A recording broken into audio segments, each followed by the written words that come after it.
కర్ణాటకలోని ఓ స్కూల్ అత్యుత్సాహం ప్రదర్శించింది. దేశ విభజన అనంతరం సింధీ వర్గం స్థితిగతుల గురించి విద్యార్థులకు అర్థమయ్యేలా చెప్పేందుకు ఓ పాఠ్యాంశం రూపొందించింది.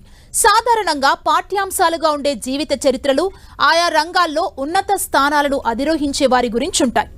క్రీడాకారులు, కవుల వంటి వారి జీవితాల నుంచి విద్యార్థులు స్ఫూర్తి పొందాలన్న ఉద్దేశంతో వారిపై పాఠ్యాంశాలను రూపొందిస్తారు. కానీ బెంగళూరులోని హెబ్బల సింధీ ఉన్నత పాఠశాల మాత్రం తమ పాఠ్యాంశాల్లో హీరోయిన్ తమన్నా, బాలీవుడ్ హీరో రణ్వీర్ సింగ్ జీవిత చరిత్రల్ని చేర్చింది.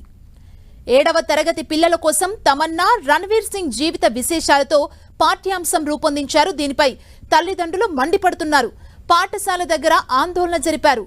సింధీ వర్గంలో ఎంతో మంది ప్రముఖ హీరో హీరోయిన్ల జీవితాన్ని పాఠ్యాంశంగా చేర్చడమేంటని ఆగ్రహం వ్యక్తం చేస్తున్నారు. అయితే స్కూల్ యాజమాన్యం మాత్రం తమ వైఖరిని సమర్థించుకుంది. సింధీ వర్గానికి చెందిన తమన్నా సినిమాల్లో అత్యున్నత స్థాయికి చేరటంతో పాటు ఆ రంగంలో ఎన్నో విజయాలు సాధించారని, అందుకే పాఠ్యాంశం రూపొందించామని చెబుతున్నారు. దీంతో తల్లిదండ్రులు స్కూల్ యాజమాన్యంపై పోలీసులకు ఫిర్యాదు చేశారు.